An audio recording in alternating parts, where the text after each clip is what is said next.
want to start this off with this opening session where our leaders will be speaking to us, both from the UK and Uganda, on setting the agenda for the day.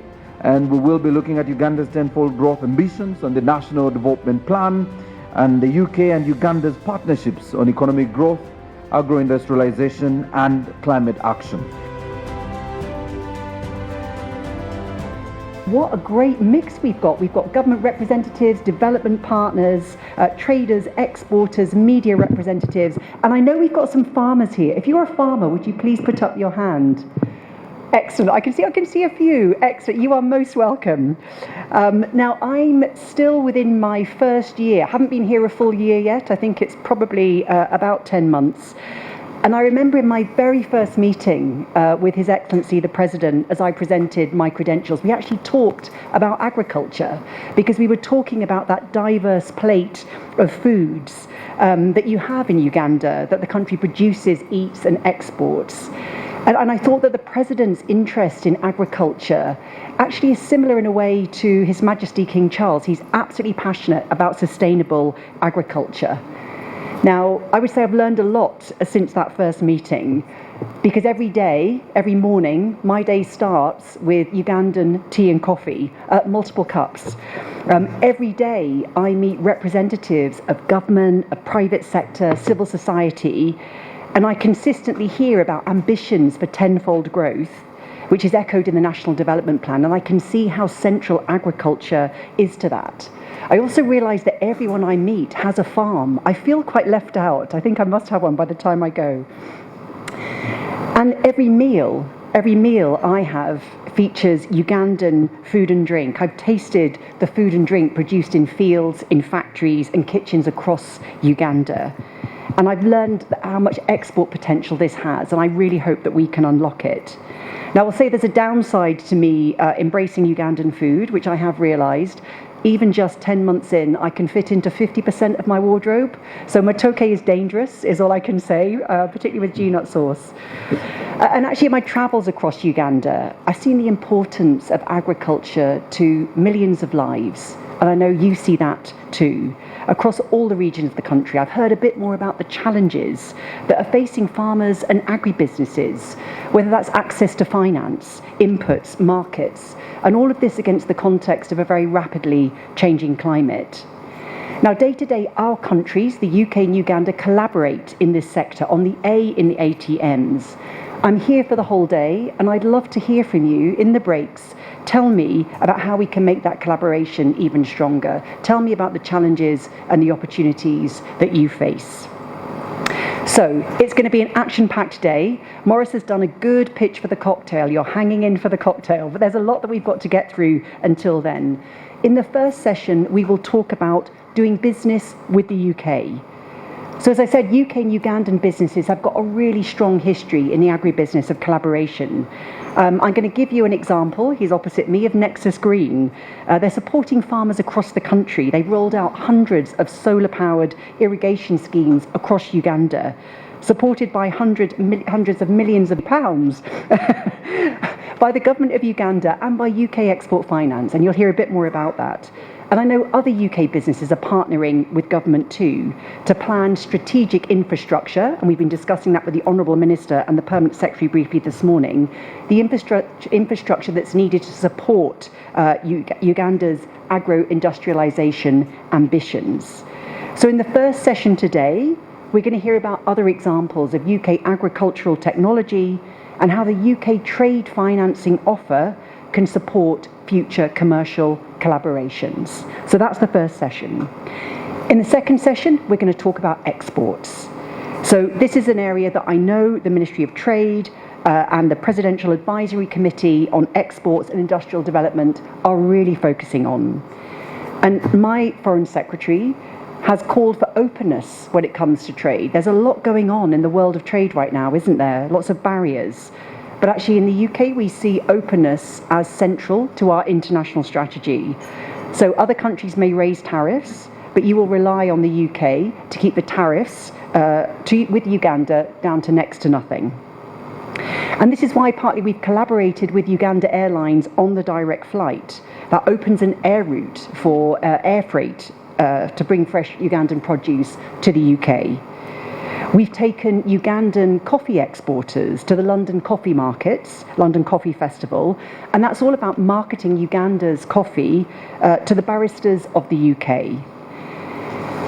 And I would say Uganda has just 1% of the £1 billion UK coffee market, to put that into context. So I'm sure we can grow that. And I'm helping out personally by at least 4 or 5 cups a day. So now in the second session, our UK government colleagues are going to talk about the opportunities available to Ugandan exporters to take advantage of the UK's developing country trading schemes.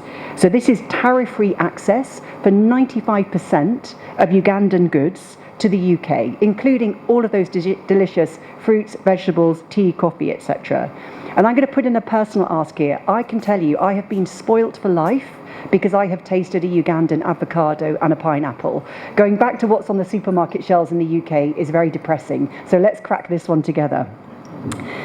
Now, in the third session, I look forward to hearing from the Ministry of Trade about efforts to update Uganda's national trade policy. And this is really about realising the potential of the African continental free trade area. And I'm pleased that the UK, through our partnership with Trademark Africa, and I can see Anna here today, that Trademark Africa has been working with the ministry to get in place the right policies and guidance to help Uganda's traders really realise the potential of the country's nearest and biggest trading partners. And I look forward to hearing candid feedback from businesses and traders in the room about what trade barriers and what opportunities you see that we can maybe work on collectively. One point that's always on my mind personally is the struggle that women have to access finance to grow their business. And I'm proud of the partnership that we have with Aseli Africa, also here today, who are working with banks to try and increase commercial lending to female-led agribusinesses. Now, this isn't just because it's the nice thing to do or the right thing to do. It's because data shows that women are more reliable when it comes back to paying back loans. So to all of you banks out there, there is good business to be had in supporting women in agro-industrialisation. Now, so this is after the third session. You will need some Ugandan coffee for your energy for the last session. So in the last session, we're going to look at the important role the media have, because they have a critical role to play in this too. Reporting on challenges, reporting on opportunities, highlighting solutions. The stories we read and hear and see, they will shape the way we think about what to grow, what to invest in, what to buy. So the media has a critical role. The UK's been working with media houses to increase journalists' climate capabilities and get the stories that matter to Ugandan audiences. After all of that, we will have a drink, we will have a chat. That's when we get to the cocktail. And we will make connections, because business is all about connections.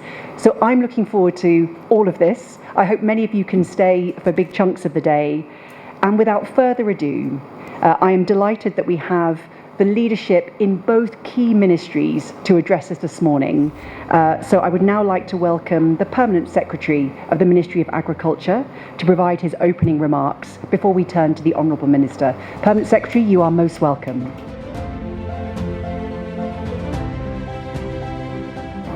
I'm delighted to be here today for this important agro-industrialization forum. I bring you greetings from Entebbe, which is our headquarters, and I would say from most of the farmers in Uganda. In a special way, I want to thank the organizers for inviting me to be part of this effort. This is a testament of our long partnership with the UK to execute our various strategies. You know, we have a long partnership with the UK, starting from very far back, and really even the issues of commercialization of agriculture, of formalization of agriculture, are really the UK. For example, I don't think many people know that coffee and tea were introduced in, I think coffee was introduced in 1906 by the British, and so was tea by the British. engagement encapsulated by this forum will further strengthen our bilateral cooperation, particularly in trade, investment, and development. We collaborate in many things with the UK, and our trade with the UK is very significant. Top exports to the UK include coffee, tea, spices, edible vegetables, and mineral fuels. We also export fish, dairy products, and flowers to the UK. In 2023, our exports were valued, according to my people, at $21.3 million. Of course, this is not, I shouldn't say this in public. I mean, $21.3 million is not a big thing. But this is a significant increase from 10.7 million in 2019. So I think we should be, 2023 I was already PS, so I think we should really celebrate this one. In the same period, the UK exported $71.51 million worth of goods to Uganda. Key amongst these exports included vehicles, power generating machinery, medicinal and pharmaceutical products, and general industrial machinery. Now, agriculture. Ladies and gentlemen, we always say agriculture is the backbone of Uganda's economy. Now, of course, this is a very interesting statement, because when you say backbone, if your backbone is not strong, then you're bent, isn't it? So we say agriculture is the backbone of our economy. What do we do to strengthen it? Very interesting. We contribute about 23% of our GDP, and provide about 44% of our export earnings by value, but over 70% of our population is involved in agriculture. What does this mean? There are very, very many people outside this room who work for very long, for very little money, which should, I think, make us a bit worried. Because if we are enjoying ourselves in this room and there's a mass of people out there who work very long hours and don't get a lot of money, we are not safe.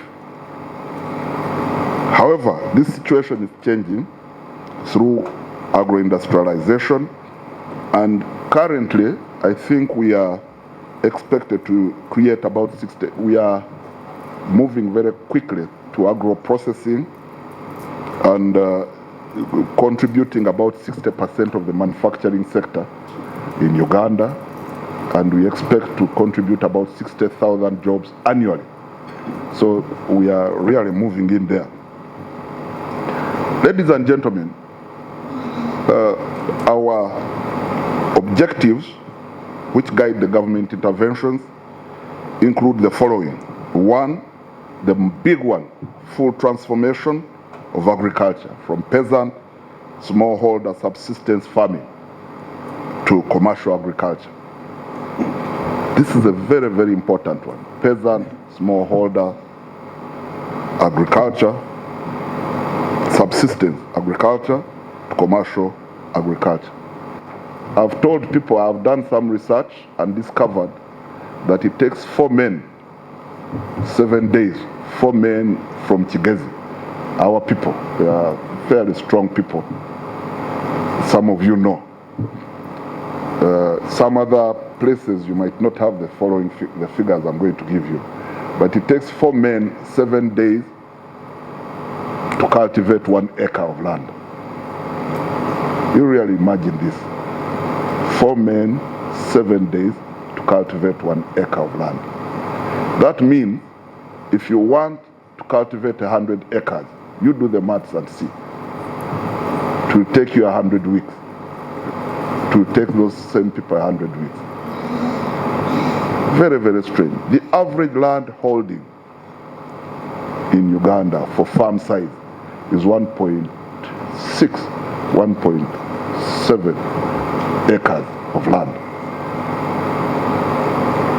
That means really that our system has to be transformed.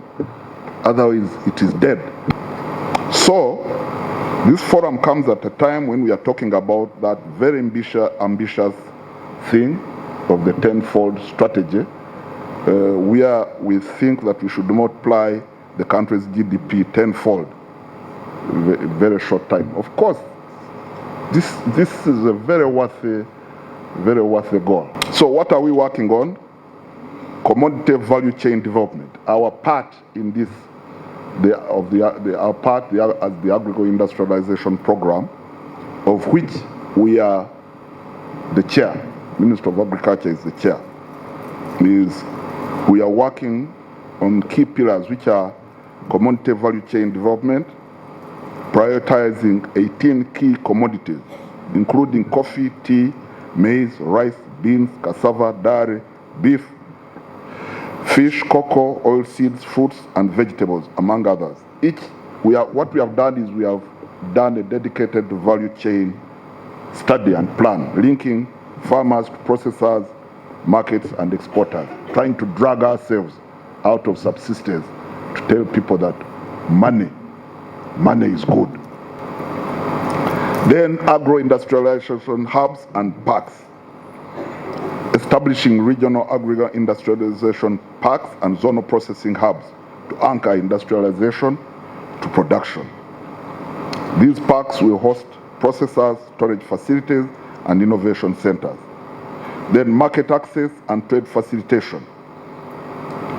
This is why I'm very grateful to the UK. We are working out something, what I call export infrastructure. It's key, export, and not just thinking of labs and so on, but think of the basic. How do you get coffee from Bwera to London? You need aggregation. You need storage. You need laboratories. You need primary processing.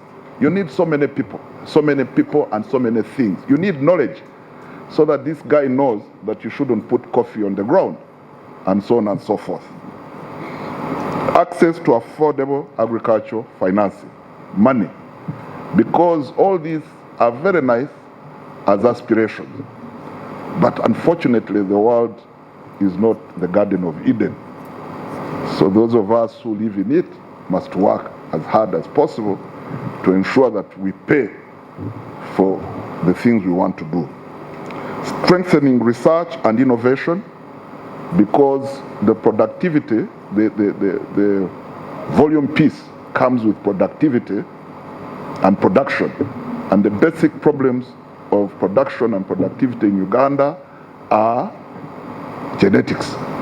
I say genetics across fish, livestock, and crops.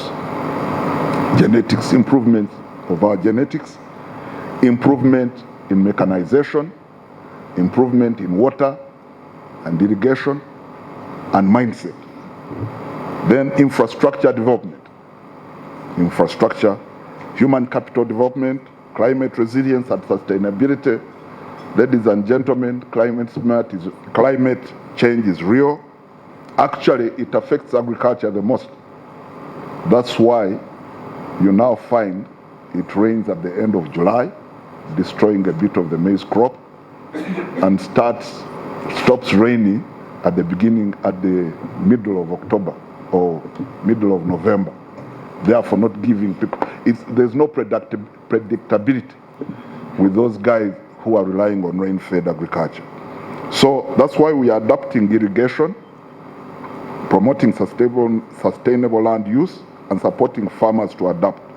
We see opportunities for UK partnerships in green finance and carbon markets, as well as other green technologies. Let's ensure that our countries develop.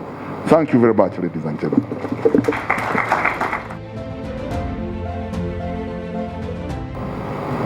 Ladies and gentlemen, as you heard, Uganda's sector is the backbone of our economy. General Kasura mentioned it, and it is employing over 70% of our workforce and contributing significantly to our GDP. Our fertile soils the favorable climate, and the hard-working farmers make us an ideal location for agricultural production. But this requires accessibility to markets, appropriate technology, and affordable finance if the full potential of this sector is to be realized. The agro-industrialization program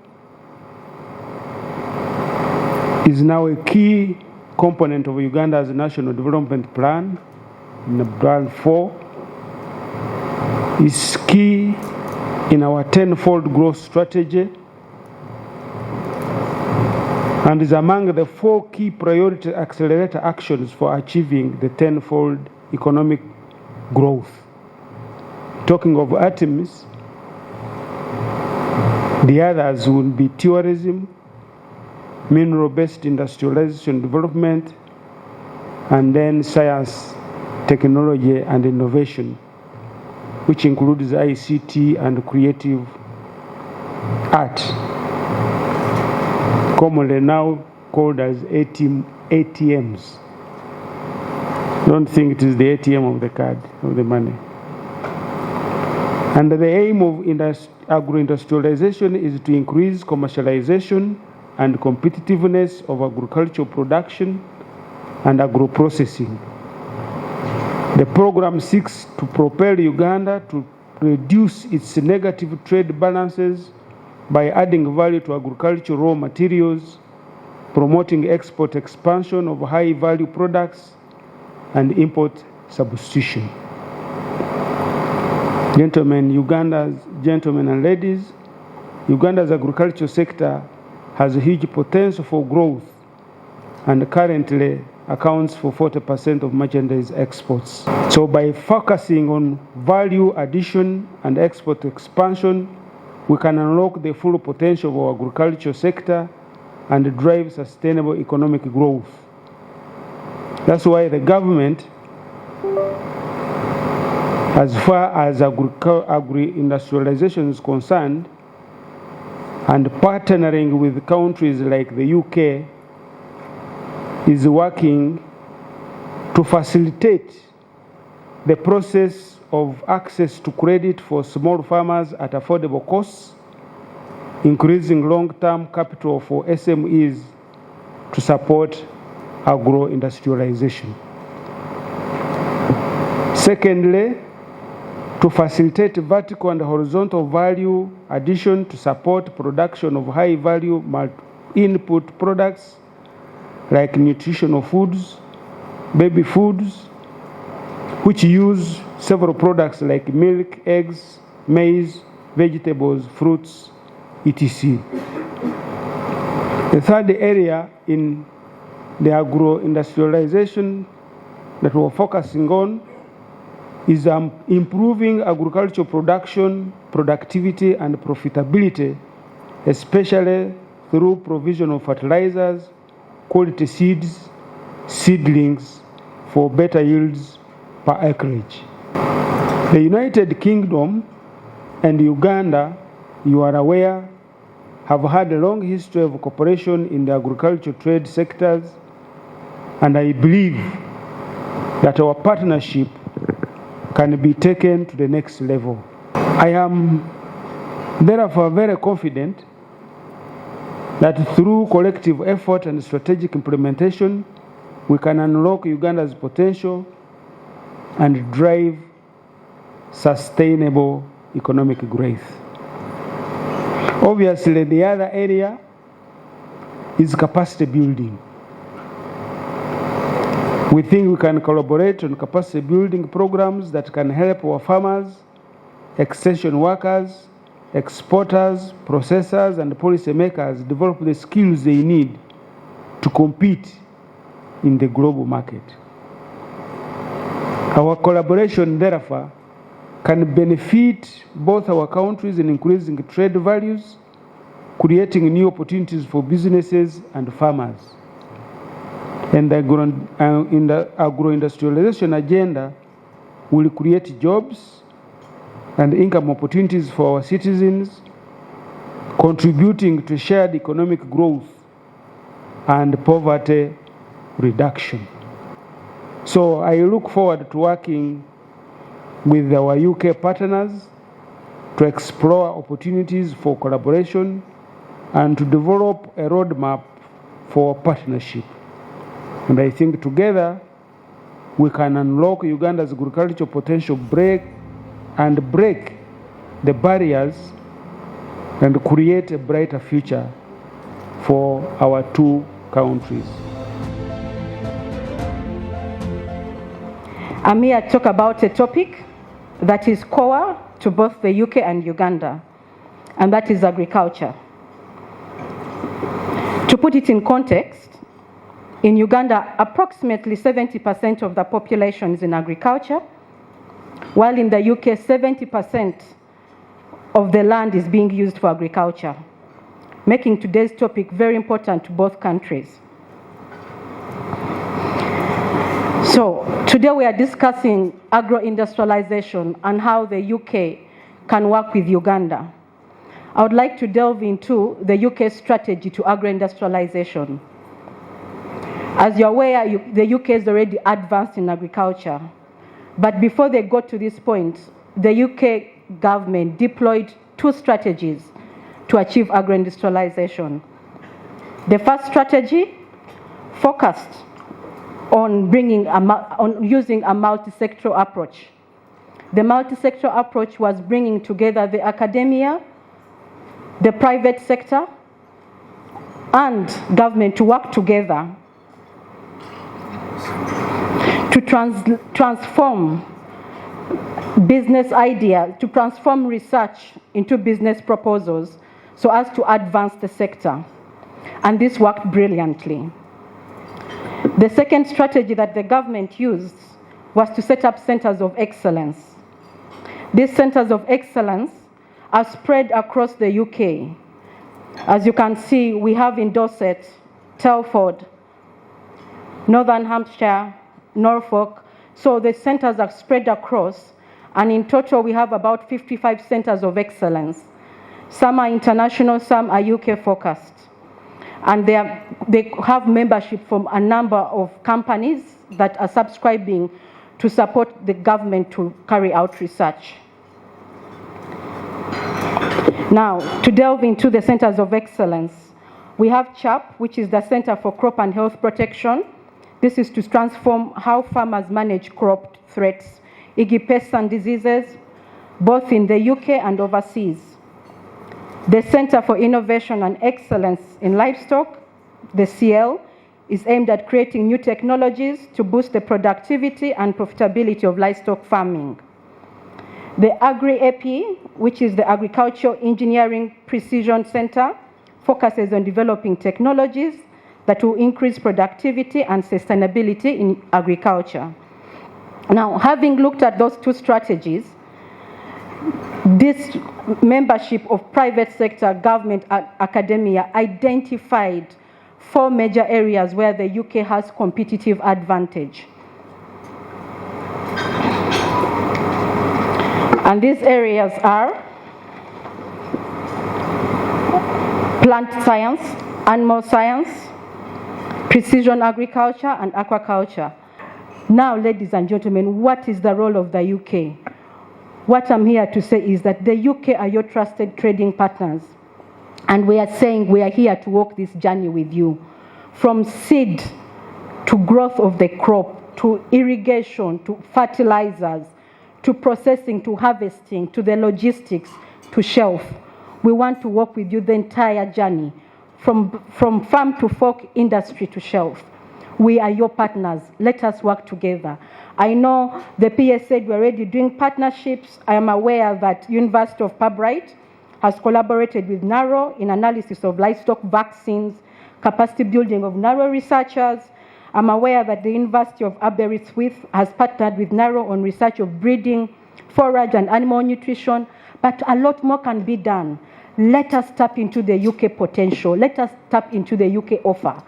They have made the offer. Let's take advantage of it as Uganda.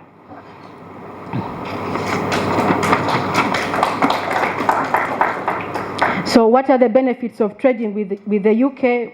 I've already said this. With the UK, you are assured of high quality and durable products. So UK Export Finance is the official UK's export credit agency. And in addition to being an export credit agency, we are also a UK government department, so working very closely with our colleagues from the Department of Business and Trade. What we do is twofold. We provide support to UK exporters in two ways. On the top part of the presentation is the support we provide to UK companies, and I know there's a few of them in the room.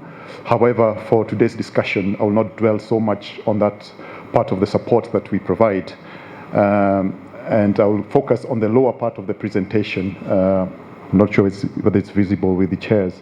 Is the support we provide to overseas buyers of UK goods and services. What does this mean? It means that as long as you're buying from the UK goods or services, then you are eligible to access competitive financing from UK Export Finance. And we have a range of products depending on the complexity of your project, the complexity of your transaction, or the simplicity of it as well. But for the purpose of today's discussion, I will focus on a product that is more suited for the agriculture and the agri-tech sector, which is what we call our standard buyer loan guarantee product. The standard buyer loan guarantee product is I would say, is a mid to long-term financing facility where we provide financing to buyers for a period of between 2 to 5 years. We can go longer, but the demand we have seen in the market is mostly a 5-year tenor of financing.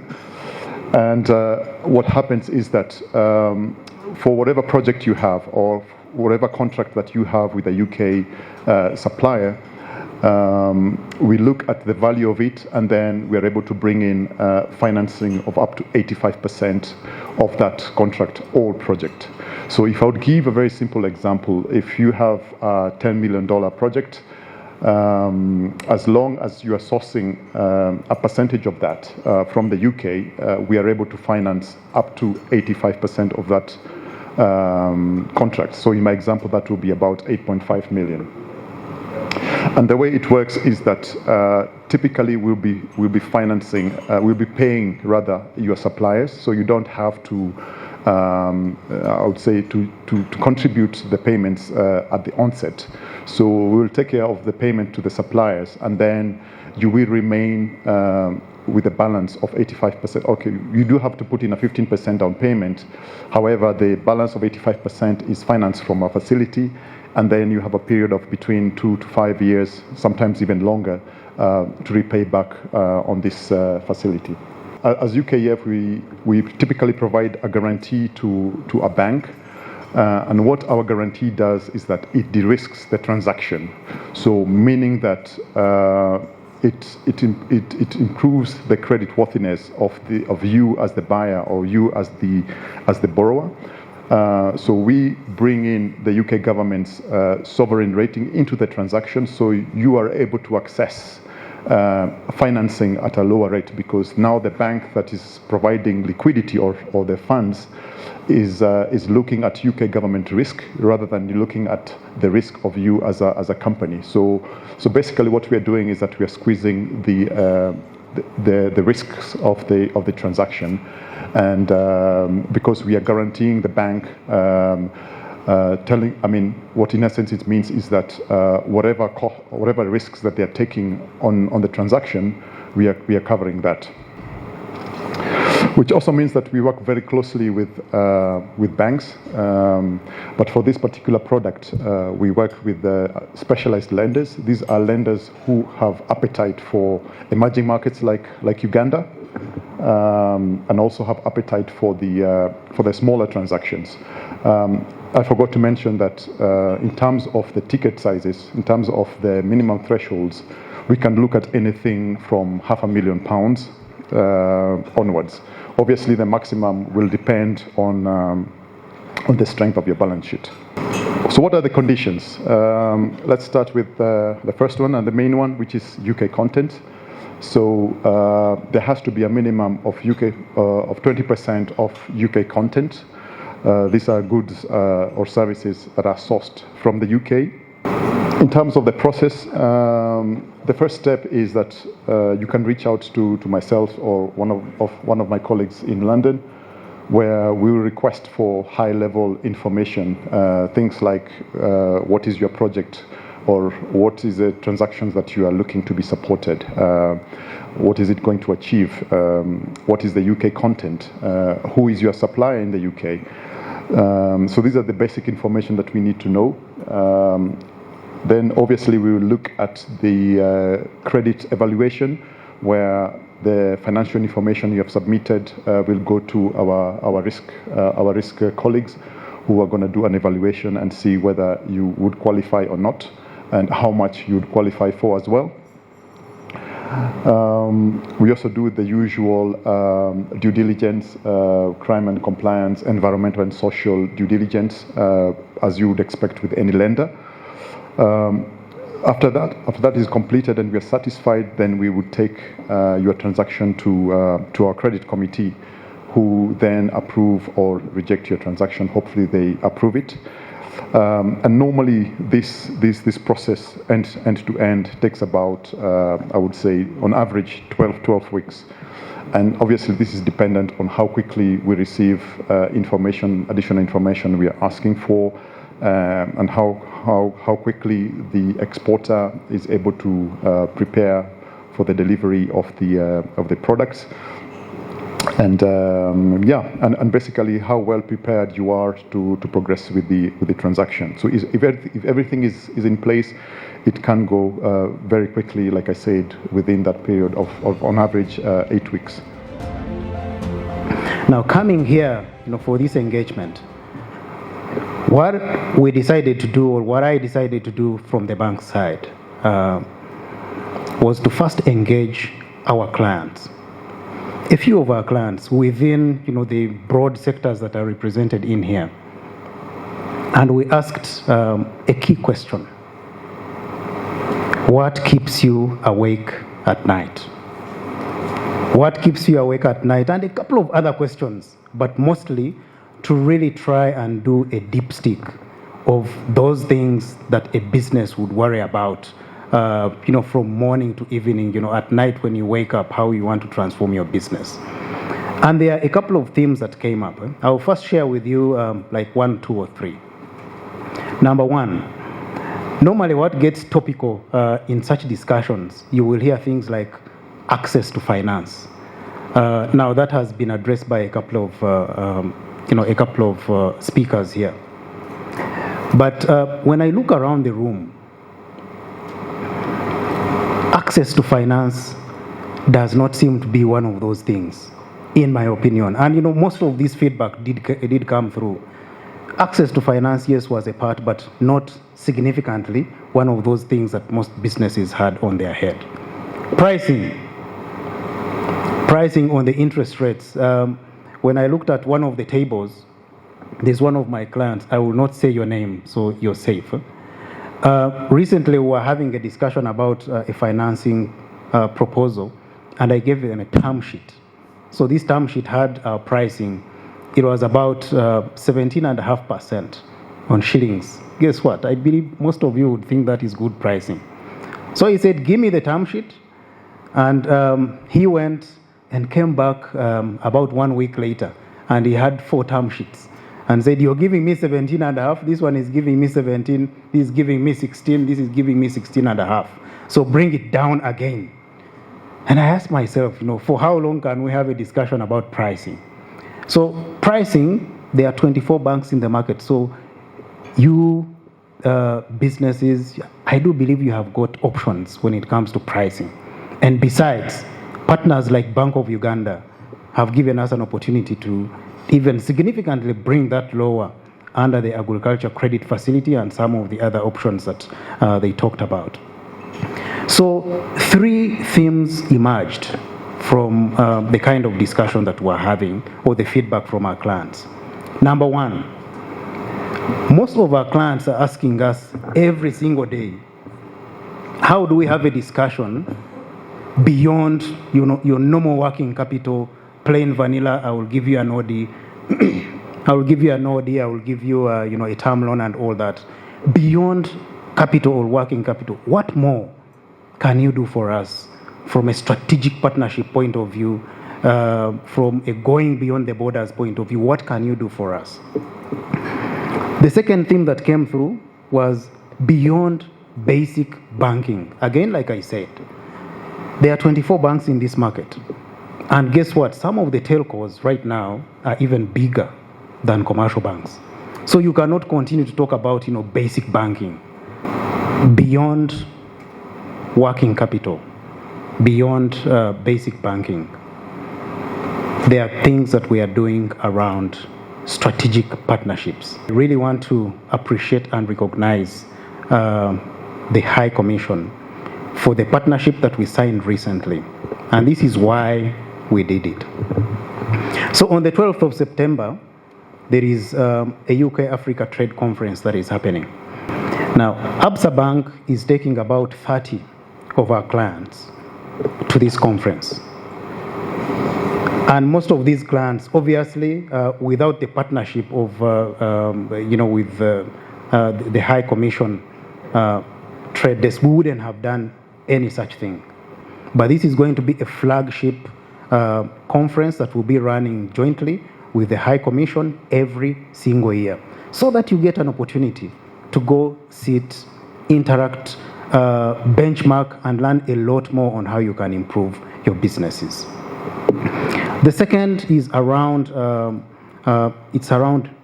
basic banking and what we can do beyond that. In fact, what shocked me is the example that he shared when he said that it takes 4 men,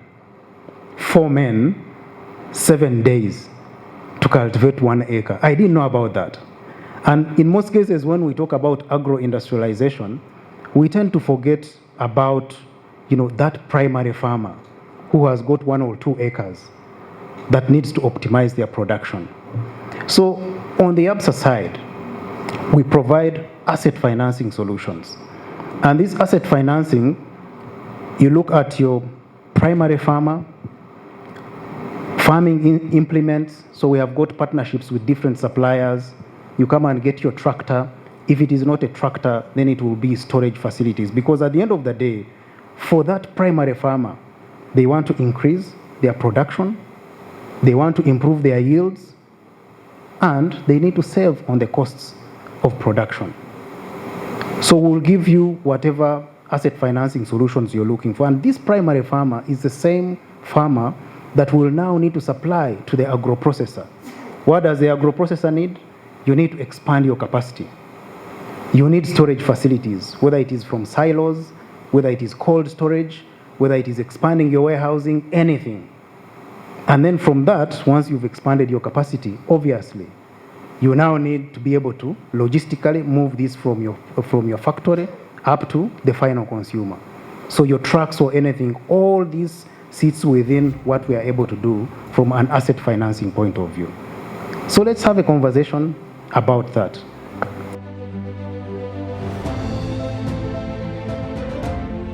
Thank you very much for this opportunity. It would be absurd for me to go without telling the URA story.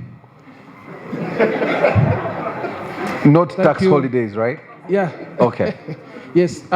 With me here is a booklet on the tax incentives available to the sectors. Yes. Most of the equipment we are seeing there is in this booklet. Yes. It is tax exempt. Government has a very generous tax exemption regime for persons engaged in farming, agro-processing. Most of the equipment you are actually displaying this morning, there is a lot more that is in this booklet. We also have an understanding of what comes in from the UK. So it's a very big opportunity for us as URA to showcase what we have in our incentive regime. So government supports this sector. We can access these hard copies. I have a few of them here, but on our website, on the URA website. Please type in, or in Google, the normal search engine, a guide on tax incentives available to investors in Uganda. You're going to find all these incentives available. So please take advantage of this generous government tax regime. you'll be able to access these items in Uganda tax-free. I submit.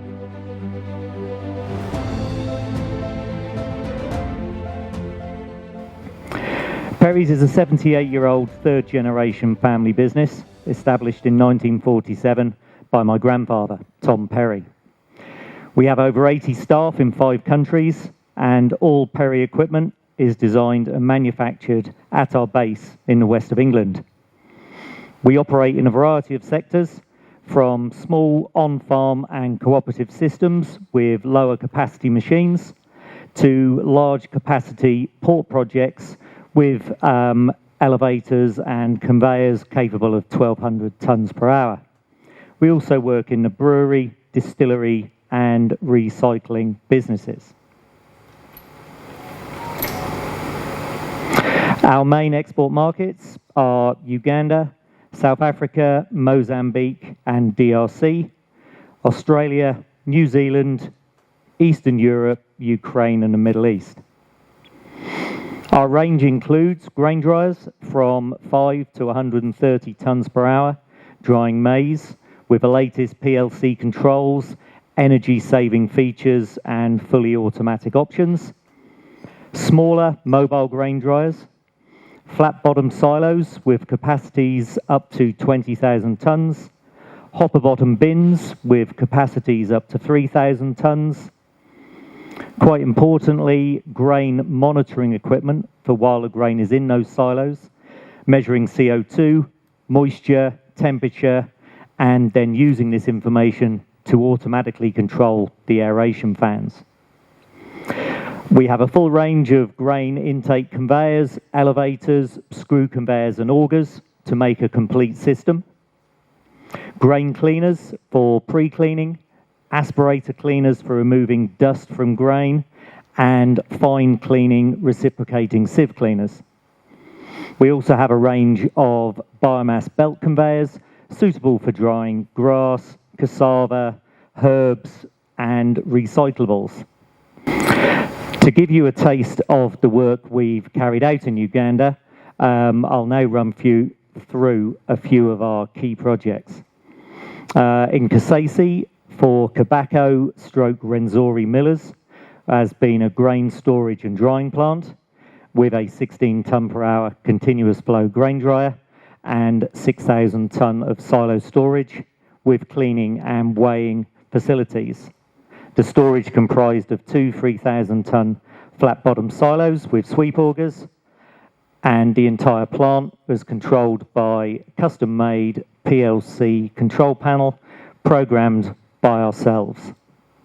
One of the key things I like to say to our export customers wherever in the world is when you're buying one of our products, we offer the support either locally with a good solid spare parts package or direct being manufacturers from the UK. So we encourage the use of internet connectivity and the latest technology so we can stay in touch. In Mbarara, for Birria United Agencies, a similar plant with a 9 tonne per hour grain dryer and 2 1,500 tonne silos with cleaning, weighing and bagging facilities. For Nagric in Kamuli, we supplied and supervised the installation of a feed mill. This plant has a capacity of 3,000 kilos per hour for mash and 2,000 kilos per hour for poultry pellets. There is an automated ration selection and weighing of products using a pre-programmed PLC designed by ourselves. Additionally, the plant has premixer, weighing bins and 4 ingredient loading hoppers. In Soroti, Pella Commodities has a 28 tonne per hour dryer, 60 tonne an hour handling and cleaning facilities, destoning, weigh bridge and hopper bin storage, as well as a warehouse for 3,000 tonne of bag storage. This entire project was completed by ourselves. Recently, we've added a 900 to 1,800 kilo per hour maize mill, and the equipment comprises of cleaning, water addition, 55 kilowatt degerminator, aspirator cleaners, 2 45 kilowatt hammer mills, and flour bagging bins. All of the equipment at Pella Commodities has been manufactured or supplied by Perry's, and we also use this facility for training potential new customers' staff. Now, Pella Commodities is majority owned by myself, with other shareholders being Isaiah Langer, our Perry sales manager, and Amos Wakesa. Isaiah and myself also farm at Capella Beyond.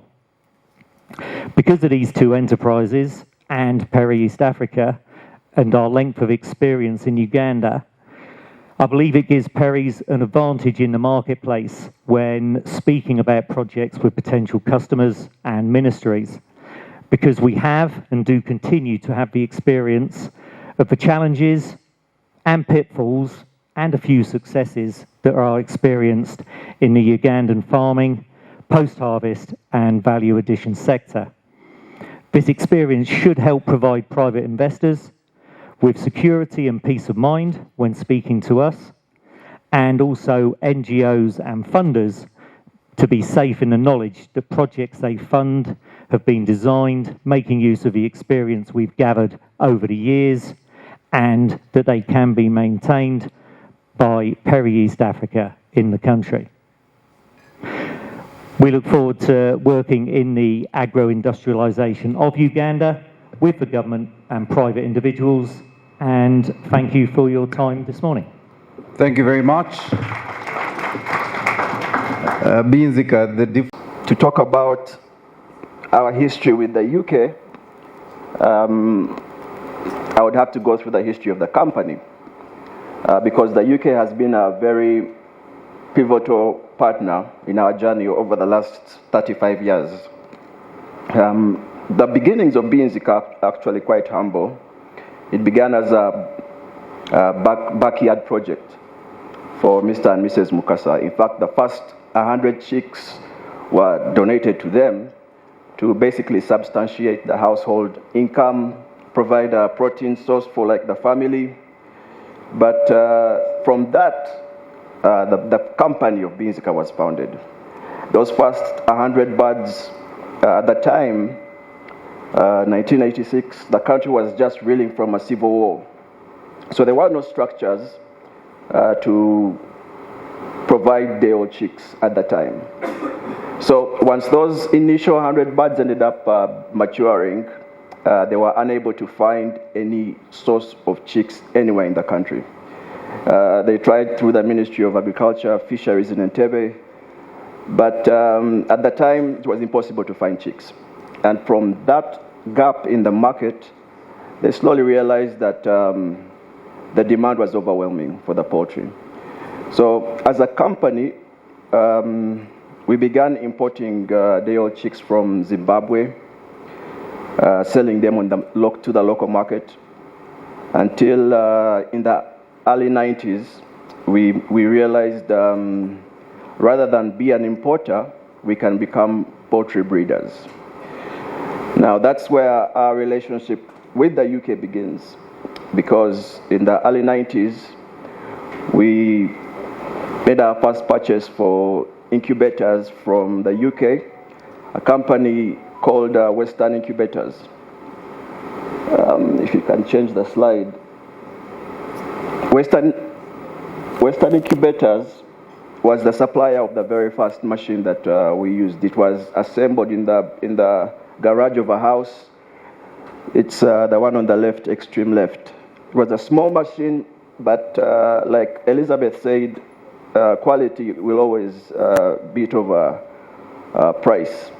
And from that machine, the company was birthed, because it was able to provide very good hatchabilities, very high productivities, and we ended up importing our very first flock from Scotland in the UK, Aviagen, poultry breeding. And to this day, we still have a close relationship with Aviagen, and we've been happy with the results of Aviagen as a poultry breed.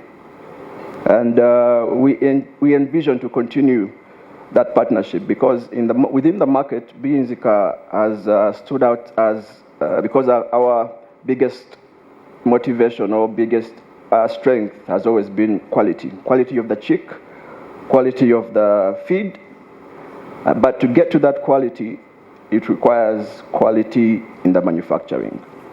Now, the UK has always been our go-to source for all equipment, from incubators to silos, and even the parent stock that we continue to utilize to this day.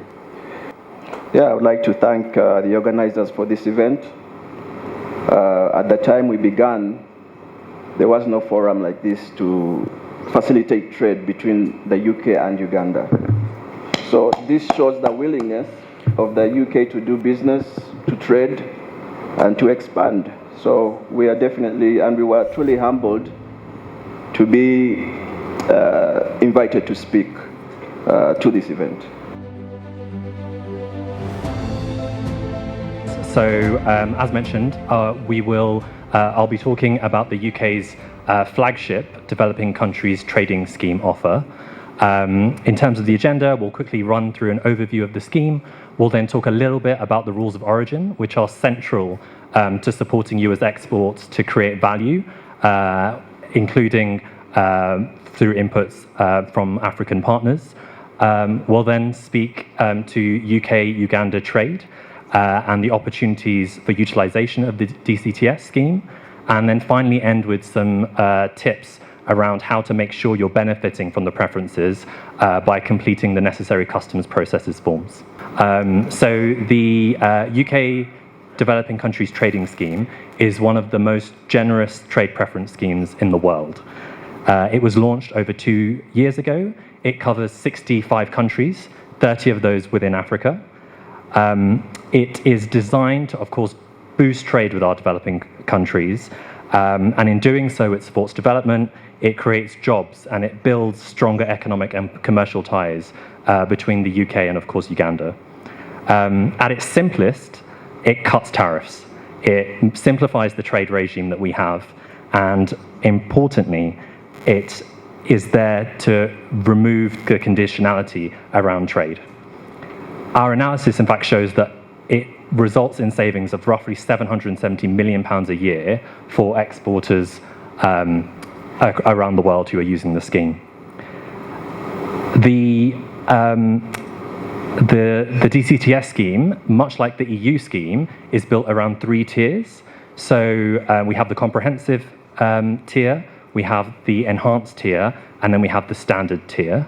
The comprehensive tier, if you leave with any bit of information today, it is that Uganda is within the comprehensive tier. And what does that mean? It means that 99.8% of Ugandan exports to the UK are tariff-free, duty-free.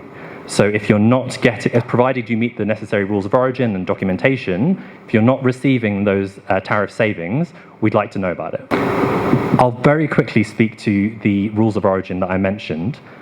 For those who don't know about rules of origin, they're essentially the passport for the good that is needed in order to, when you trade with the UK, or in fact any other country. So it provides that nationality to the good that you're exporting. So what essentially the rules of origin do is, particularly where that good involves multiple inputs, it allows for that good to be categorized as a good of Uganda and therefore benefit from the tariff rate duty-free tariff offer that I've mentioned. More specifically, DCTS exporters can export and process up to this is quite a large number, so up to 75% of their product can come from non-Uganda sources. So that means that provided you meet the necessary terms and conditions, your good can have inputs from multiple countries, do the processing, and still be exported to the UK. And the big benefit of that is, of course, that there is that potential for real value addition and support of intra-Africa trade, which we know is a priority for the Ugandan government. And then finally, we have a lot of resources to help you on your export journey, regardless if you're new to that or you're just starting out. So number one, of course, I'm here to speak with you all today, and I'm also contactable via our colleagues at the British High Commission. Secondly, we have a dedicated website called the Growth Gateway campaign, and that's reachable at Growth Gateway on our gov.uk website, which will provide further detail around all of the things that I've mentioned, including the customs processes, as well as case study examples, so you can visualize what it might mean for a particular sector or product. And finally, we have a visualization tool on our gov.uk page, /trading with developing countries, which again can show you a number of things. It can show you per product what the exports are currently looking like to the UK, so you can determine whether that's an area that you might want to get involved in, depending on whether you see a comparative advantage. And then per product and sector, you can also click on to find out the specific rules of origin that I mentioned before, to help you understand what the requirements are to export to the UK. Today, I just want to really talk about some of the top tips for how to export agricultural goods and some of the UK's approach to sanitary and phytosanitary processes, otherwise known as SPS. And as many of you know, this can be an absolute minefield when it comes to exporting food and drink. And I'm really here to try to help make that process much simpler. So to begin, the top tip that I can give everyone is to just understand and know the UK rules, particularly since we have left the European Union. We've now had changes to our legislation and rules, and it's really important that exporters understand those. And all of those can be found currently on gov.uk. The biggest tip that we can also give is to first check if your product needs approval or certification. If your product does not have market access, it won't matter whether you have, tariff-free access, because you won't be allowed to bring that product into the country. So particularly with agricultural products, know whether that product can be brought in. And really proud to say that, two of the good exports from Uganda that we see exported are, cut flowers. We're seeing fruits and vegetables coming in. We're seeing aquaculture and fisheries, and we're seeing honey. So we know that products are coming into the UK. It's just making sure that that product is allowed. When it comes to importing goods, please do coordinate with your importer. They will need to be registered for the first time when they're deciding to import into the UK, and make sure that you're meeting all paperwork and testing requirements. And ensure that you are also ensuring accurate labeling and documentation for that product. Please, always use the Latin names when it comes to products, especially when you're filling out the paperwork, because sometimes local names might not then be correct, and we might not know what that product is. Of course, you can find all guidance on gov.uk, and please also note that there is a pre-notification process for all products, which is called the IPAFS system, and that's the border control software, and you might need health certificates and associated other commercial documentation. But now on to some really great news, which is that the UK has eased import rules for many products that are grown and shown in Uganda, and that you are already exporting to the UK. So, for example, pineapple, coconut, citrus, durian, curry leaves, bananas, plantains, mangoes, passion fruits, guavas, all of those are grown in Uganda and exported to the world, and they all do not need a phytosanitary certificate or pre-notification when entering the UK. Lastly, I think when it comes to exporting products of animal origin, please just note that this is, the category that does need most kind of approvals. And so you must have approval to export any product of animal origin, and that includes products that you might not normally think of, such as honey, bees, obviously animals, say product of animal origin. Countries have to be approved before you are allowed to export those products of animal origin, and you must meet compliance with all UK requirements. And of course, just going back to that point I made around the EU, eventually, if we do sign that agreement with the EU, we would be looking to comply with EU regulations. So if you already hadn't had approval by the UK, at that point we would switch to using EU approvals and requirements. A great news story here is that Uganda is certified to send both honey and aquaculture products to the UK. And these, you just want to check the check rates. You want to check to make sure that everything is up to date before sending those, and make sure that you have all documents for those in place. But we're so excited to have those products.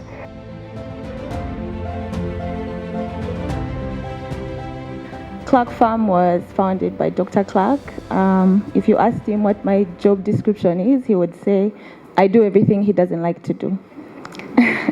Unfortunately, he couldn't be here, so he sends his apologies. So very quickly, Clark Farm will be 10 years old next month. So it was started in 2015. And we have several projects on the farm, but our main project of discussion is coffee. We do high quality single origin washed Robusta. And then we also have a smallholder scheme with about 2,000 farmers. And it's in the Rwenzori region. So from the farmers, we source Arabica coffee, which we buy as cherry and then process it on Clark Farm and then send it out to export. We also do agro-tourism, where you can visit the farm and learn from us. And we can show you what we do for some coffee farmers, those who intend to get into coffee. We are open to sharing a few tips. Our mission is to be a model farm that demonstrates exceptional farming practices, producing high quality coffee with outstanding yields. We're dedicated to adding value to our coffee and that of local farmers through careful processing, ensuring it meets the highest standards for export. By doing so, we support smallholder farmers, enhance local livelihoods, and showcase Uganda's coffee excellence to the world. We are also a beneficiary of the UKTP program, which is the UK Trade Partnerships Program. I say we are because we are continuously benefiting. The program is implemented by ITC and sponsored by FCDO. So through these programs, we've been able to take on some trainings in marketing, branding, and we were also recently at the London Coffee Festival, which was extremely eye-opening for us. So for that, we're very, very grateful. I'd like to say thank you to the British High Commission and the team that put the program together and implemented it. Thank you. So I'd love to hone in on why you chose the UK as an export market, because I think you're actually exporting to a few markets. And what did you see as sort of the main opportunities in making that decision?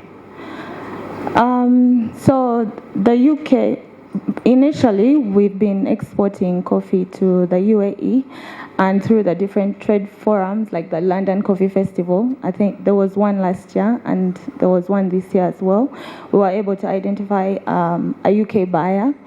So initially they were interested in Arabica coffee, which is what we source from farmers, but because we're primarily Robusta producers, we sent them some samples and they were actually really impressed. So now we also supply Robusta coffee to them.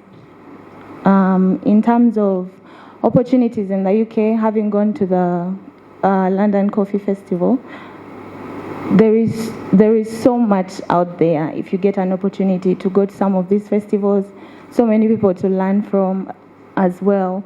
As Her Excellency mentioned, Uganda is only taking 1% of a 6 billion market.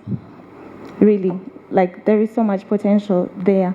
So also, if you have a quality product, which, you know, when you say the UK, it goes with quality, then you can command a good price. So the prices in the UK are very competitive in comparison to some of the other places that we've been supplying.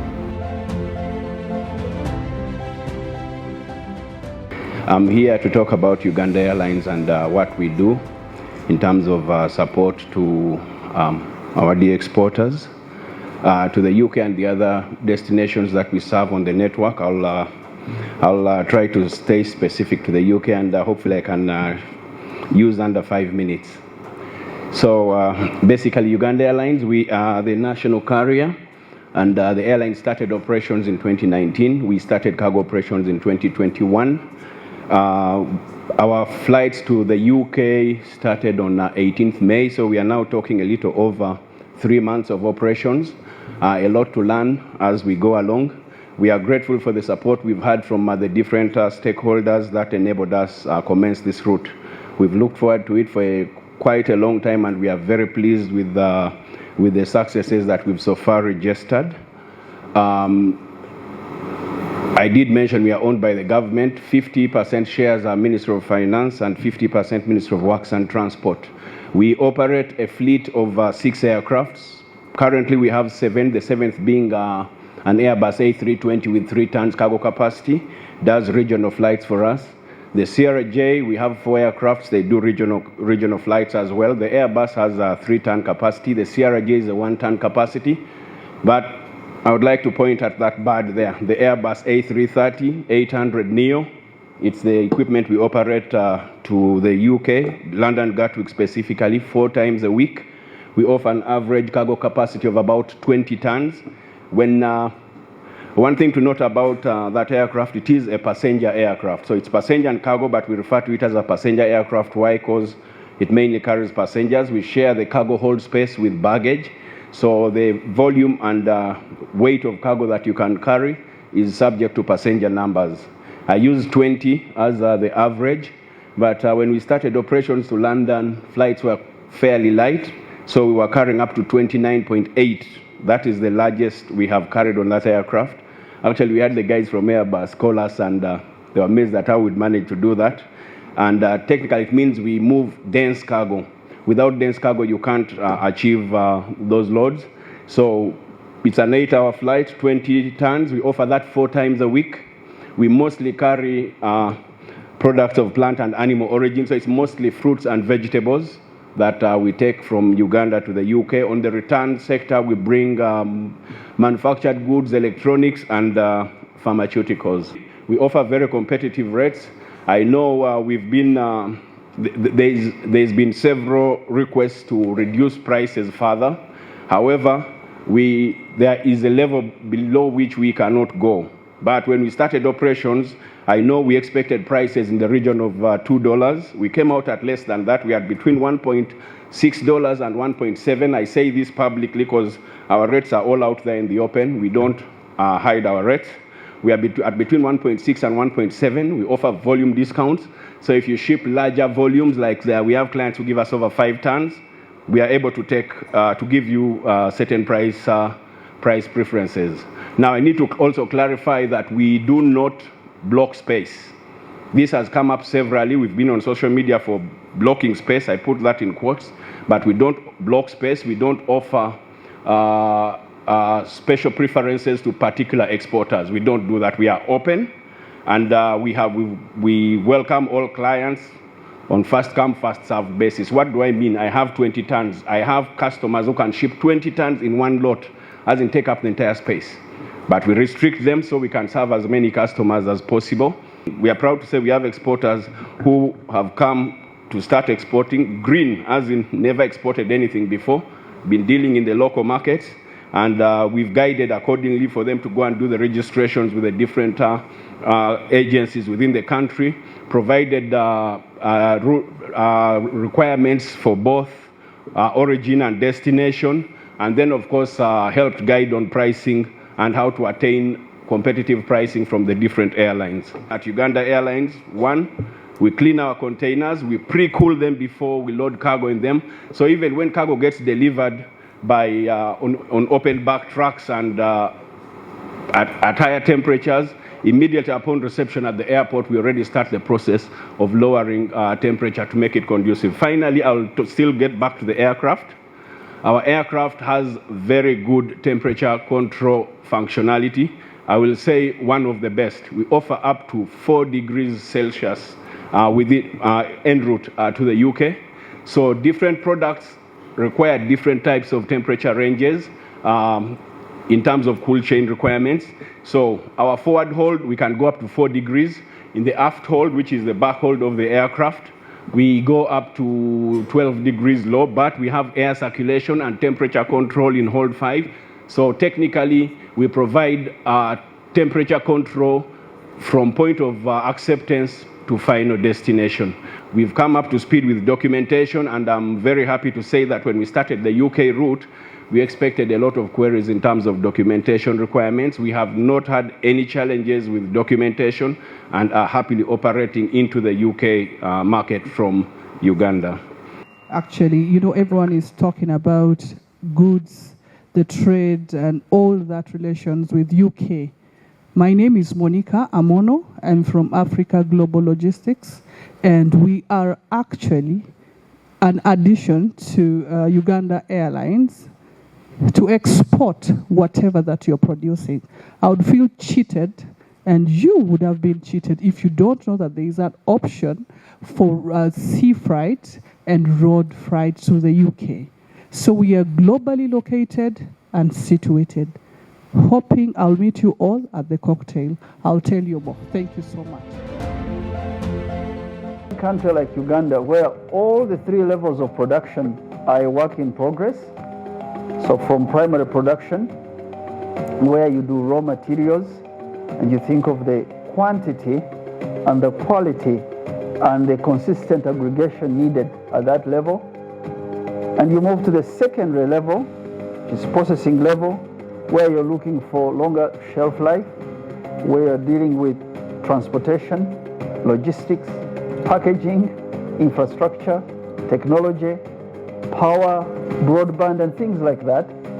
And then to the third level, which is tertiary, where you brand, you design, you market, and you provide services as needed to make your product distribution easier. When you think of these 3 levels, for a young country like Uganda, you have to work so hard, to work with haste, and work with all allies, and combine all the 3 levels so that you are able to make a difference in the agro-industrialization process. We don't have the luxury of time of doing 1, 2, 3. They are all combined now for us to make a quick difference. Now, Uganda needs this combination of efforts. And this is why our Exports Advisory Committee combines hard work on market incentives, things like market research, things like local communication on media, on the markets where we trade. The initiative we take, like improving product standards to negotiate infrastructure costs for farms and provide a quick turnaround, low-cost funding regime for farms that secure export orders. This sounds a lot on our hands, but we have no choice because we are underselling ourselves as a country.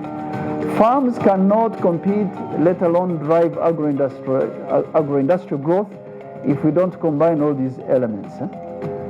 This morning I was just thinking, remembering your wartime Prime Minister, the late Winston Churchill, who in 1941, at the time of your nation's peril, told the House of Commons that the British strength lay in uniting sea power, air power, industry, and resolve. And that when all these elements are very well combined, this is what makes a nation remain strong and win the war. Uganda is at war because we are underselling ourselves. If you look at the numbers of ourselves, when we began this effort, it was like $18 million worth of exports. We've now kind of more than doubled it, almost $30 million, but it's still too small. Too small if you remove the tourism arrivals, you remove the diaspora people who send resources back, the remittances. This is too small. That is why Uganda, for me, and the greater Africa, should be at war against poverty. Poverty that is driven by low-value agriculture, where very little is extracted at home, and a lot of the raw form is shipped out of the country. That's why I use Winston Churchill's quote to combine all our efforts to make sure that we can win this war. Our Exports Committee has worked very hard with the Ministry of Agriculture and the Ministry of Trade to find a way to do central aggregation at the free zones location in Entebbe, so that you allow for fresh produce to get on the plane easier, quicker, pre-checked for conformity standards. For us to be effective with this, now as Uganda, we have had to appoint a trade representative in the City of London and broadly the UK. We are working on setting up a trade location in Haggerston. Haggerston, I think, is in central London. This location will provide education and awareness about Ugandan products and Ugandan farms trying to make market entry into the UK. It will also help UK farms and individuals wanting to make inquiries on how to trade in goods and services with Uganda. That's number one. The second reform, the second action we are taking as an intervention to lessen barriers is a food safety ombudsman, to work on our food safety standards that have often been used against Ugandan products in the UK and the EU. A Ugandan Food Safety Authority, ladies and gentlemen, is in the making, and it will allow us to get a better handle on all the chemicals against pests and diseases for crops, for animals, for plant health, and this authority will also work on animal feeds. This authority will work with our National Environment Authority to ensure better traceability of our products. My assumption is that this should make certification faster, more modernized, and easier for Ugandan or African farms operating from here, selling into the UK. The only thing now I ask for the UK is to support us on labs, on equipment, on skills, to improve this trade environment between us and the United Kingdom. I ask you not to hike standards as a trade barrier, because today, if we are able to get you fruits and vegetables in better high quality paper bags, please do not demand glass jars for now, because we are not yet building a glass industry. We just began a small tin industry emerging in Uganda, but we're not yet there. This is not a request to lower standards, not at all. It is a call on you to allow us to grow our capacity organically to supply these high-value markets. Because growing organically is the only way you can sustain growth and each generation of companies doing better than the last. The third and final reform we're working on and has taken root is, first of all, a joint air bridge called Uganda Airlines landing in the UK, but I want to tell you that this is not enough. It's not even cost effective for us. Yes, we get in, but I want better. The best way to work with you is supporting us on a multimodal transport infrastructure strategy and how to execute it, so that we're on land, in the air, and on the water.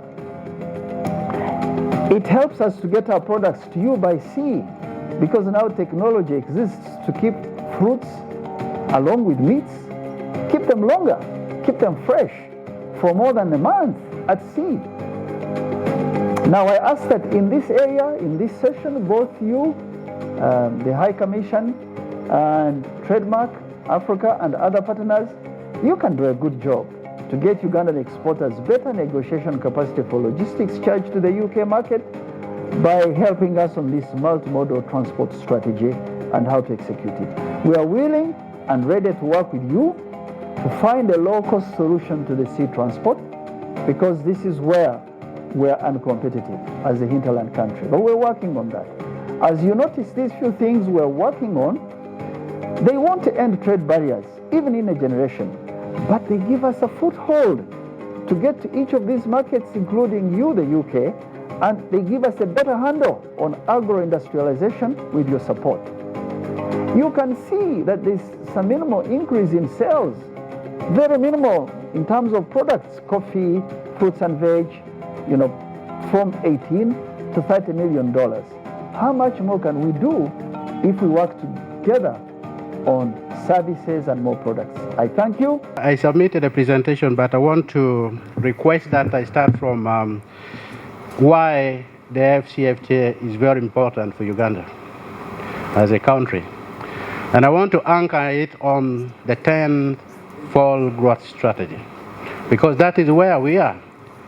And starting July, we have started with the National Development Plan 4, which effectively kickstarts the implementation of the 10-fold growth strategy. So what is it that we have in the AFCFTA? Colleagues, I think you're all aware, if I give you statistics, that regional trade is very, very important for Uganda. For two specific reasons. When you look at our export structure, over 90% of our manufactured products go to the regional markets. 90% without a lie. That is Kenya, South Sudan, DR Congo, Rwanda, and other COMESA states. Now, if we are talking about the target under the 10-fold growth strategy of increasing the percentage of manufactured exports to total exports from the current 13% to 50%, then the solution is nowhere else but the regional market to give us the foundation and direction and the stimulus that we need to achieve that ratio of increasing percentage of manufactured to total export. Now, if that be the case, then perhaps we need to look further than COMESA and EAC, where we are currently exporting. And the answer lies in the African Continental Free Trade Area. A bigger market with about 1.4 billion people. That is a huge market with about 3.4 trillion worth of GDP. That is good enough for us. So for us to be able to go further, first and foremost, we must ensure that we do a lot in terms of adding value to our products in order to be able to get the premium price that we deserve. That cut across all the products that we export. Now, for us to be able to trade as it is at the moment, we need to address and urgently address the issue of trade logistics. 90% of our exporters are small and medium. They have challenges in terms of aggregating products that are worth export. Leave alone that, those products have problems in terms of sorting, cleaning, and bagging, packaging and labeling. Individually, they can't do that. So as a country, I must inform this meeting that we have a process in place of setting up a company that will be doing aggregation for the products that we have lined up for export purposes, and have what we call regional export aggregation hubs that can help us realize the quantities that we need for export purposes. At the moment, individually, we can't. In terms of logistics, we also have problems. In terms of packaging, there are problems. In terms of sorting, cleaning and grading and certification, it's also still a challenge. In terms of raising the required financing for export, it's still also a challenge. So I think I like this conversation because I see it brings quite a lot of stakeholders, those in the logistics, those in the financial sector, those in the, the media, in terms of dissemination of information that is necessary to have us take advantage of this very, very important market. So the issue of value chain, the issue of logistics, financing, awareness creation, the infrastructure that we need for export purposes, we still have challenges there. But we are doing quite a lot of work. We already have the strategy in place. We have the National Implementation Committee also in place as required by the agreement. We have done quite a number of training of different private sectors to understand what is in the agreement, the challenges that are there, the opportunities that they need to take advantage of. We have also been able to put in place some of the critical things that we need.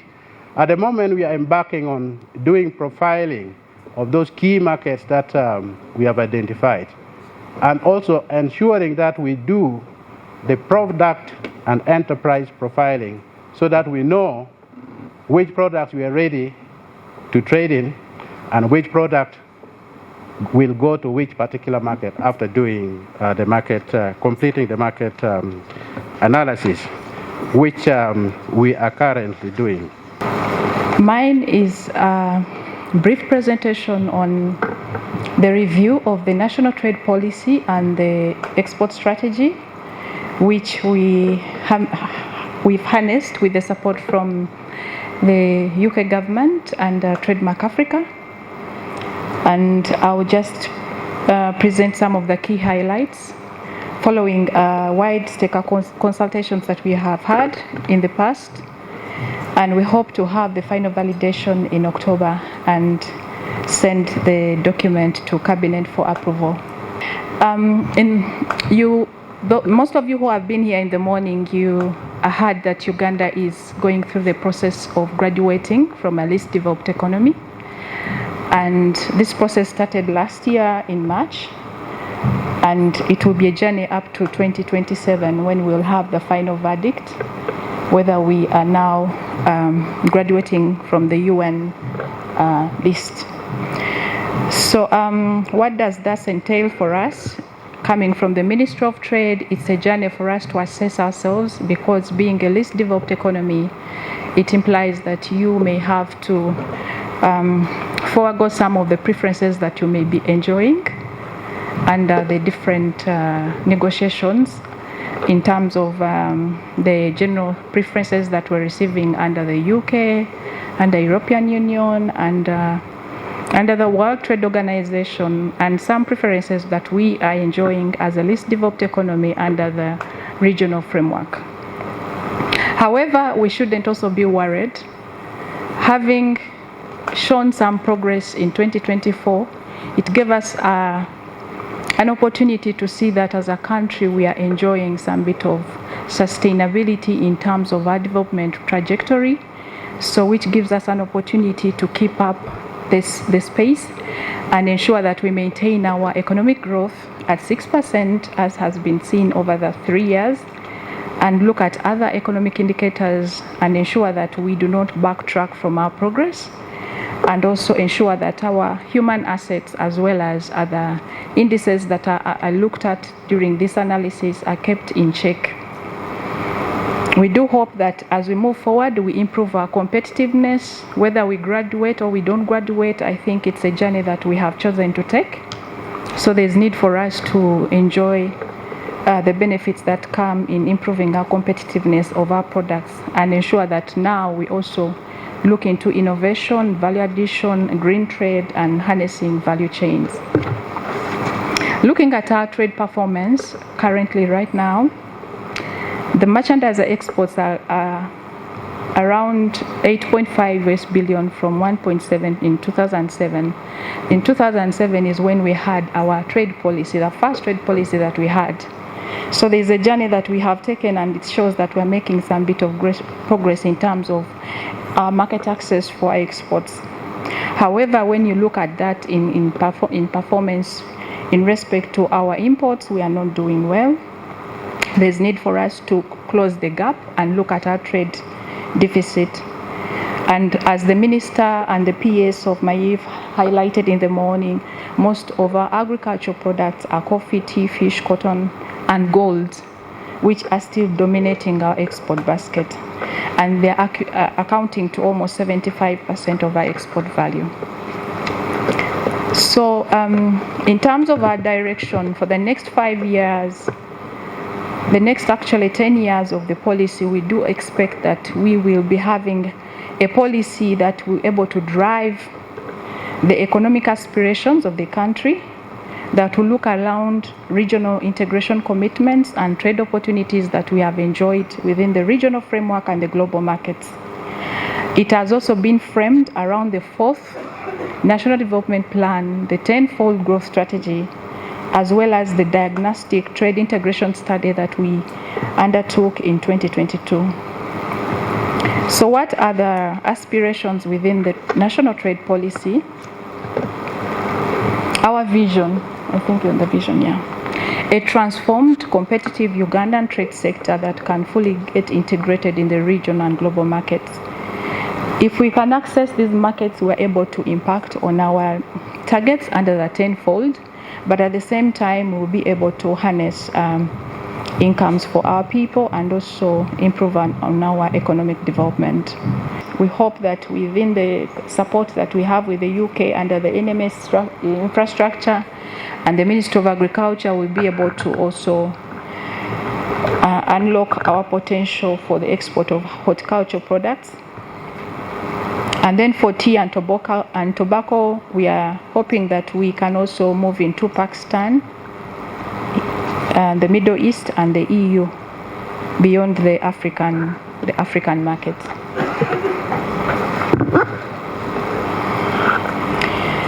So you skip that slide. It still emphasizes the issue of market opportunities for markets, which are massive. Maybe just to go to the issue of aligning our strategy with the 10-fold. Next slide, please. No, on alignment with the 10-fold. Yes. We are guided. We want our strategy not to be out of the NDP4 as well as the 10-fold. So in the 10-fold, as you're aware, the 9 products have been earmarked. And a lot of research has gone into these value chains and what needs to be done. So what we need are transformative technologies to harness that potential. So the strategy is kind of reaffirming what is in there, and we hope that we can attract investment, infrastructure investment in those product lines. Importantly, stakeholders have spoken. They want flagship programs within the export strategy. And what are they saying? Could we have an export development fund that is speaking to MSMEs, that is speaking to new startups that want to take advantage of the export, as well as those that want to be active in the sector? Could we have a fund that is able to speak to the needs of the people? So we could have that fund either under the ADB, or we can use the funds under capitalization of SACCOs. So there are proposals that are in there on the Export Development Fund. Secondly, we are talking about having a national digital export platform to offer visibility for our exporters, our producers, and also to ensure that we are able to also regulate those who are in the market and ensure that we take advantage of the digital platform, ensure traceability for our products using the digital export platform. That is another flagship program under the Export Development Strategy. We are talking about trade corridors for Africa. There is also a proposal to have agro-logistical infrastructure that speak to dry ports, cold chain terminals, harmonized customs. And this program should be able to ideally guide government on where to put the right infrastructure. Let me talk about trade infrastructure, which is well articulated and looks at the different corridors within Africa. Then lastly, we are talking about agro-export industrial hubs. I know we do have a number of hubs in Uganda, but the proposal here is to ensure that our hubs are established in places where we have raw materials, cluster them to the cooperatives agenda, and ensure that we have export processing zones in those industrial hubs. And looking at the different regions, for instance, we have maize growing in the eastern region of Uganda, Can we have an export processing zone looking at maize, well organized with all the infrastructure? Can we have, for instance, milk in the western region? Could we also look at sesame in the northern region, livestock in the northern region? We look at different product lines and look at the different trade corridors where we can have this infrastructure well articulated and also with the relevant systems that can help us to harness that potential. So lastly, we are looking at the financing strategy. In the next 5 years, we are talking of 12.5 trillion, which is an indicative cost that involves both government and private sector. And we are hoping that we can anchor the hubs and EPZs under the national budget. And then we can look at export financing and guarantees under UDB. And then we look at the African Continental Free Trade Area Adjustment Facility, which is a fund that is supporting members of the African Continental Free Trade Area to harness potentials within the trade regime. And we can look at our budget under corridors and trade facilitation. And I know Trademark Africa has gone Africa, right? We moved beyond East Africa. So could we use the facility to push for our interventions in that area? Look at development partners under the different fields. And I think we've had the discussion with the UK on areas where we can have this potential harnessed. And then the private sector, the PPPs, and co-investment in agro-processing, and harnessing the circles and representatives on the same. So ideally, briefly, this is what we are proposing within our review of the trade policy and the strategies that we are planning to undertake. It's still open to discussion. It's not a closed session. We hope that if there are any comments that will come on the floor, we shall humbly take them on board as you guide us. Thank you so much.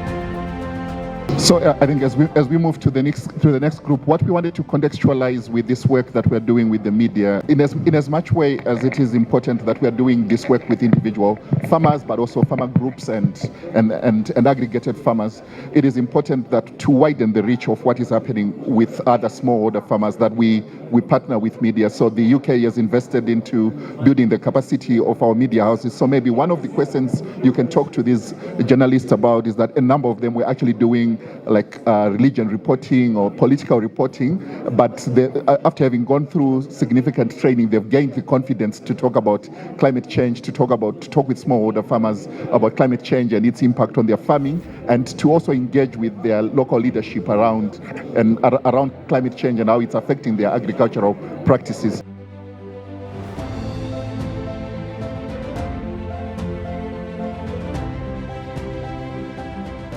I can see how as a journalist you've become expert. We're going to see this journalist become a farmer as well. Sure. So tell me, one of the things I'm interested in, so as a journalist, you see that this is an exciting story. Our farmers, our smallholder farmers, they want their story to be told. Communities learn from each other when they hear about these new techniques and approaches. How easy is it to get your stories placed on the radio, in newspapers, and with media houses? Because that sometimes is the challenge. We need the demand from that end too. Well, earlier on, I introduced myself as Rosemary Anena. I'm a journalist with Radio Ruping. I also write for New Vision. At New Vision, we have every Friday we publish farmer stories under Harvest Money. So it's okay for us at Vision Group. It's easier when we do their stories. It's always out. It's always published. It's always aired, and we always they always get the feedback.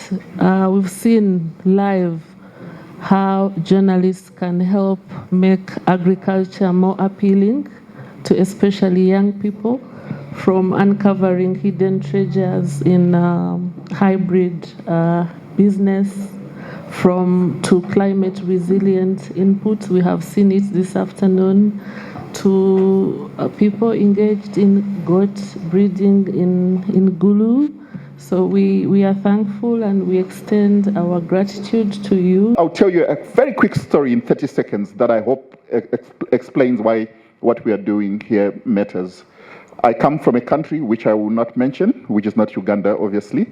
But this country in 2008 went through a reputation of we were going to buy bread with wheelbarrows. I think all of you immediately know. Now we know. Now we know. Exactly. And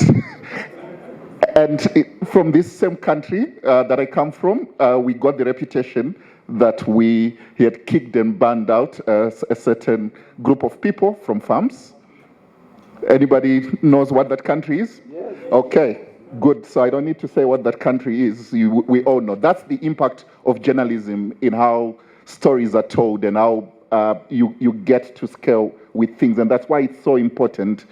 We found I've lived across many countries. I've had the privilege of living across many countries in the world, but one thing that is unique about what we're doing here in Uganda with the British High Commission is having this opportunity to, in the lifetime of the project, not waiting for when there's negative or positive results at the end to then tell a story, but telling a story from beginning to end of that story, being able to experience that journey together with the farmers and with the agribusinesses that are working and supporting those farmers and walking that walk with them and telling their stories as they experience them. And so there's no hiding, there's no manipulation, there's nothing. The stories that the journalists choose to talk about, as far as we are concerned, journalists write about anything that they are seeing in the field about agriculture and about the impacts of climate change on farmers that are working in agriculture, on businesses that are working in agriculture.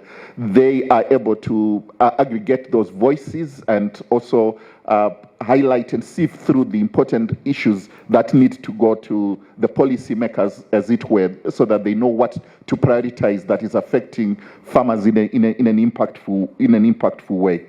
There's a question on certification for smallholder farmers.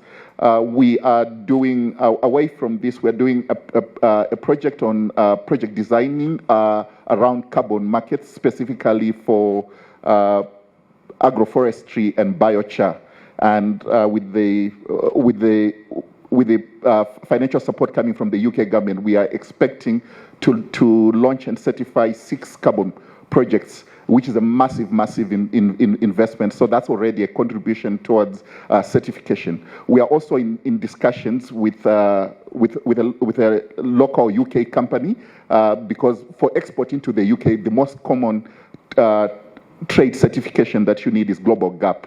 And the company that we are talking to, so please grab me during the cocktail if you can, and we can talk. But if farmers can be aggregated into groups and can be in large enough groups, this company is willing to pay for the certification of these farmers on Global GAP. So please, let's talk. And I'm sure there's multiple other companies here that I'm not talking about that are doing similar work that might open up space to go into markets, especially the UK market.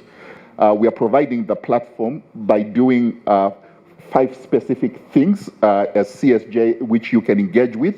And so for the media house people that are in this room, we are doing something around Climate Change Report Award, which you saw through ACME.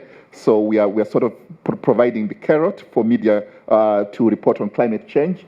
But we are also working hand in hand with Makerere to develop a course that is now about to be launched. I think, if I'm not getting it wrong, in September it will be launched on climate change reporting. That should help anybody that is working in communicating in any way, whether you are a journalist or anything, to talk about how you communicate climate change in the various spheres that you are. We are also working on engaging content creators. So we know that journalism has evolved. Whilst there's traditional journalism, there's also now content creators that are putting stuff on TikTok, LinkedIn, X, wherever you fancy, and get your social media and consume your social media. So we're intentional. We are formalizing the training and the absorption of the knowledge around climate change.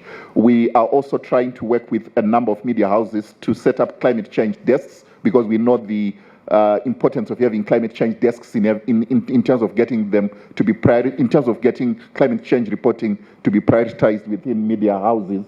But more importantly, we love this innovation that we've just shown you around taking stories back to the community.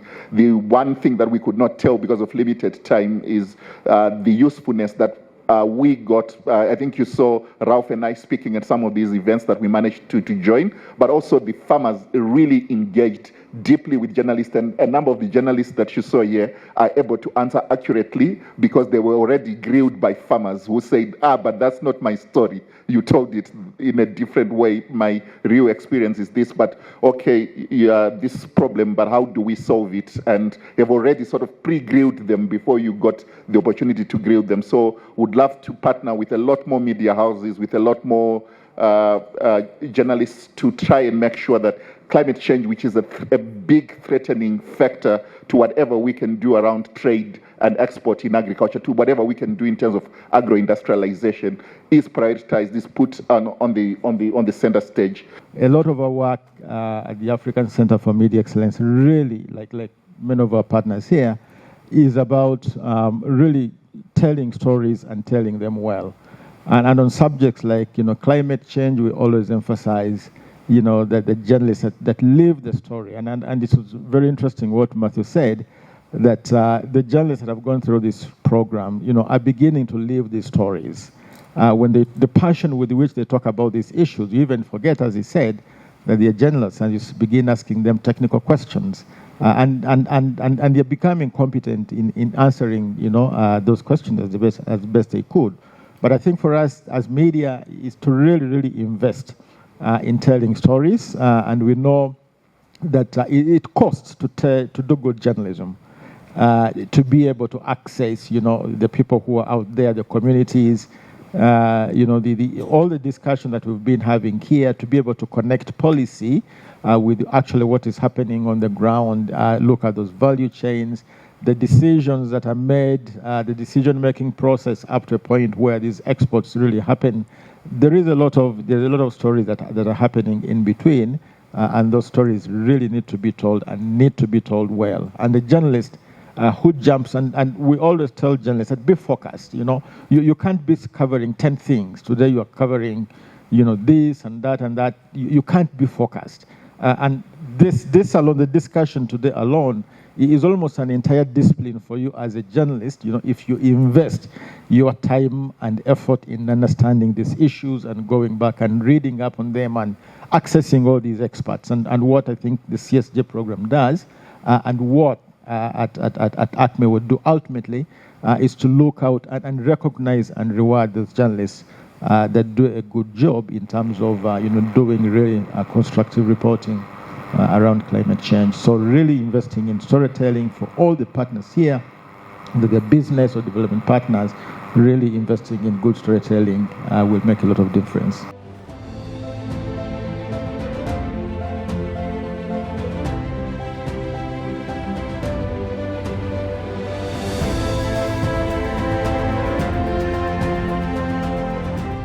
So I think the most important part, really, it's these stories, it's the data behind them, and you actually in journalists have brought this to life. Matthew, where is Matthew at Palladium? Matthew from Climate Smart Jobs. A shout out to Matthew and his team as well. Because actually those stories, if you saw those in the little room there with all the boards, those stories and those fantastic journalists that many people thought were extension officers or farmers, but they're journalists, and the data behind them, they've been brought to light by the UK's Climate Smart Jobs programme. That's all. A big part of that is helping Uganda's media sector rise to the challenge of telling these stories. So I'm grateful for all the work that Climate Smart Jobs is doing to help those community stories come out, to empower local journalists, and we want to be doing more of it. Let's together make climate change and climate reporting a cornerstone of Uganda's national development.